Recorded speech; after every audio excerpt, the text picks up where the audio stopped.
तो बच्चों, आज की इस वीडियो में हम बात करेंगे क्लास 11 की जो हिंदी की बुक है उनकी अंतरा, ठीक है, जिसमें एक चैप्टर दिया गया है खाना बदोश, जो कि लिखा गया है ओम प्रकाश वाल्मीकि जी के द्वारा। ठीक है, तो इस चैप्टर के बारे में हम बात करने वाले हैं आज की इस वीडियो में। तो सबसे पहले हम पाठ परिचय की अगर हम बात करें, यानी कि इस चैप्टर का हम अगर थोड़ा सा 4 से 5 लाइन में हम जाने कि इस चैप्टर में क्या कहा जाने वाला है, तो वो क्या है। देखिए, इस चैप्टर में सामाजिक समस्या प्रधान कहानी है, यानी कि यह जो कहानी है वो एक सामाजिक समस्या प्रधान कहानी है। इस कहानी के माध्यम से लेखक ने मेहनत मजदूरी करके किसी तरह गुजर बसर कर रहे मजदूर वर्ग की शोषण, यातना तथा समाज की जातिवादी मानसिकता का चित्रण किया गया है। मजदूर वर्ग मेहनत कर इज्जत से जीना चाहता है, पर उच्च ताकतवर वर्ग उसे ऐसा करने नहीं देते हैं। ये आजकल देखा भी जाता है। तो यहाँ पे इससे पहले आपको अपने दिमाग में एक इमेजिनेशन बिठा लेनी है। मान लीजिए आप एक भट्टे पे काम करते हैं, उस भट्टे पे काम जो कर रहे हैं उसके लोगों की ज़िंदगी के बारे में यहाँ पे बताया जाएगा। ठीक है, वो क्या होता है देखिए। सबसे पहले तो सारांश है आसान शब्दों में, फिर हम बात करते हैं आगे क्या है। देखिए, सुखिया और उसकी पत्नी कमाने खाने की इच्छा से गांव देहात छोड़कर शहर आए थे। ठीक है, वे असगर कौन है? एक ठेकेदार है। असगर ठेकेदार के भट्टे पर ईंट पाथने का काम करते थे। भट्टे पर मोरी का काम सबसे खतरनाक होता था। मतलब भट्टे पर बहुत सारे काम होते थे, जिसपे एक मोरी का काम होता था। मोरी का काम होता था जानलेवा काम। ईंट पकाने के लिए कोयला, बुरादा, लकड़ी और गन्ने की बाली को मोरियों के अंदर डालना होता था। छोटी सी असावधानी मौत का कारण बन सकती थी। भट्टा मजदूरों को दड़बे नुमा छोटी छोटी झोपड़ियों में रहना पड़ता था, यानी कि वहाँ पे छोटी छोटी झोपड़ियाँ होती थी, वहाँ पे उन मज़दूरों को रहना होता था। तो देख सकते हैं कि किस तरह से एक ख़तरनाक काम को करने के लिए लोग उसके आसपास ही रहा करते थे। ठीक है, और इतने ख़तरनाक काम करने के बावजूद भी उसका जो मालिक था वो उसकी कोई भी चिंता नहीं करता था। ठीक है, अब वहाँ की दिनचर्या के बारे में अगर हम बात करें तो देखिए, संध्या के समय दिन भर के थके हारे मजदूर रात को दड़बे में घुस जाते थे। सांप और बिच्छू का डर लगा रहता था तथा वातावरण में जंगल का सन्नाटा छा जाता था। मानो भट्टे के माहौल से तालमेल नहीं बिठा पाई थी। इसलिए खाना बनाते समय चूल्हे से आती चिटपिट की आवाज़ों में उसे अपनी मन की दुश्चिंताओं और आकांक्षाओं की आवाज़ें सुनाई देती थी। मानो के मन में शारीरिक शोषण का डर, बात ना मानने पर प्रतिकूल व्यवहार की घबराहट थी। यानी कि संध्या के बाद क्या होता है कि दिन के हारे थके जो मजदूर होते थे वो अपने दड़बों यानी कि अपने झुग्गियों में घुस जाते थे, और सांप और बिच्छू का डर तो लगा ही रहता था। लेकिन जैसे ही भट्टे का काम ख़त्म होता था, वैसे ही ऐसा लगता था जैसे जंगल में एकदम सन्नाटा छा गया। और जो मानो जो है वो भी इस भट्टे पे काम करती थी। तो मानो भट्टे के माहौल से अभी तालमेल नहीं बिठा पाई थी, क्योंकि वो नई आई थी। इसलिए जब वो खाना बनाती है, तो जो खाना बनाते समय जो हम लकड़ियाँ जलाते हैं उसकी जो चिटपिट की आवाज़ आती है, यानी कि आग जलने की जो आवाज़ होती है, ठीक है, तो वो उसकी दुश्चिंताओं और आकांक्षाओं की आवाज़ जैसी सुनाई देती है। मानो के अपने मन में एक डर था कि कहीं उसका शारीरिक शोषण ना किया जाए, ठीक है, और बात ना मानने का उस पर कोई प्रतिकूल व्यवहार ना किया जाए। ठीक है, तो मतलब उससे जो मानो थी उसे काफ़ी डर बना रहता था उसके दिल के अंदर। ठीक है, एक दिन भट्टा मालिक मुख्तार सिंह कहीं बाहर चला गया, तो उसका बेटा सूबे सिंह भट्टे पर आने लगा। सूबे सिंह के भट्टे आने से भट्टे का माहौल बदल गया। ठेकेदार असगत उससे डरा रहने लगा। यानी कि एक दिन क्या हुआ कि जो भट्टे का मालिक था मुख्तार सिंह, वो बाहर चला गया काम से, तो उसका जो बेटा था सूबे सिंह वो भट्टे पर आने लगा। सूबे सिंह के भट्टे पर आने से जो माहौल था वो बदल गया। क्यों? क्योंकि अब जो असगर था वो लोगों को डरा नहीं सकता था। ठीक है, क्योंकि लोगों को डराएगा तो वो उससे शिकायत कर देंगे मजदूर, और असगर की जो नौकरी है वो चली जाएगी। ठीक है, फिर देखिए, सूबे सिंह अपनी सेवा टहल कराने के बहाने एक मजदूर महेश की पत्नी किसनी का यौन शोषण करने लगा।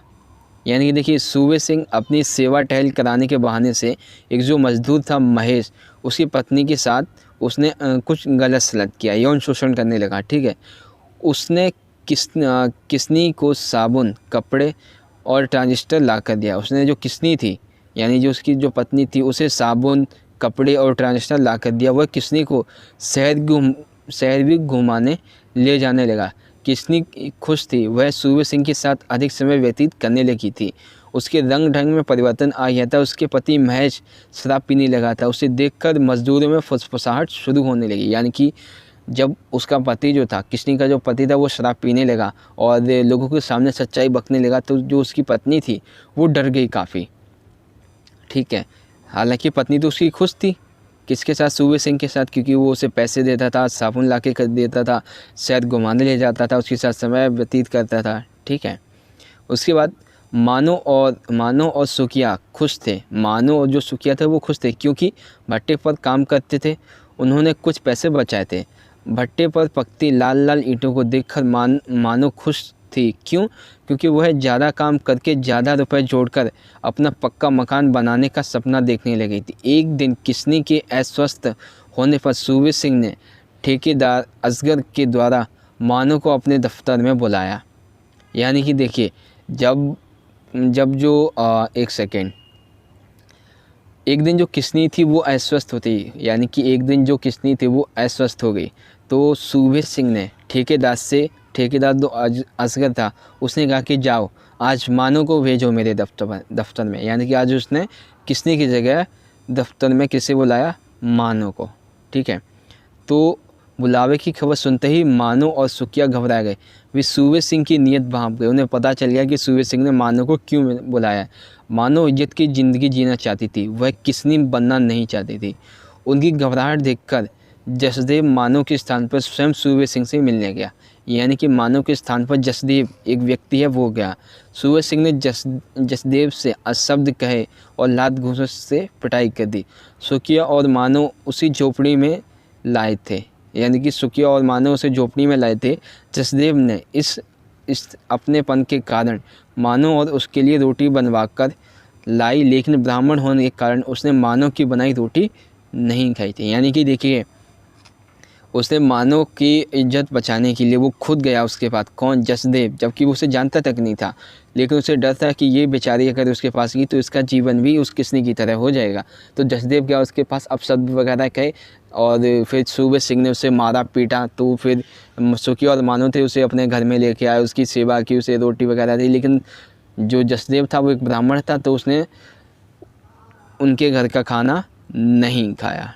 ठीक है, उसके बाद फिर क्या है, हाँ, असगर ठेकेदार जसदेव को सुखिया और मानो के चक्कर में ना पड़ने की सलाह देता है। यानी कि असगर जो ठेकेदार है वो जसदेव को सुखिया और मानो के चक्कर में पड़ने की सलाह देता है। जसदेव का व्यवहार मानो और सुखिया के प्रति बदलता चला जाता है। जसदेव की पिटाई से भट्टा मजदूरों में भय फैल जाता है। यानी कि जसदेव की जब पिटाई हो जाती है तो जो भट्टा के मजदूर होते हैं उनमें भय फैल जाता है।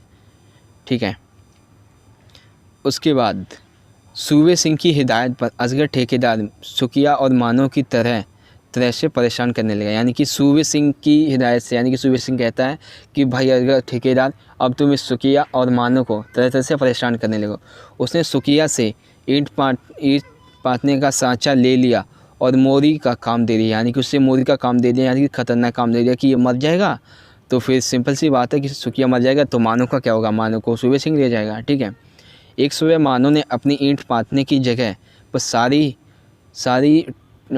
सारी ईंट टूटी हुई देखी। यानी कि एक दिन मानो ने अपनी जो ईंट पाथने की जगह थी वहाँ पे उसने ईंटें सारी पकी हुई रखी थी, लेकिन वो ईंटें टूटी हुई थी।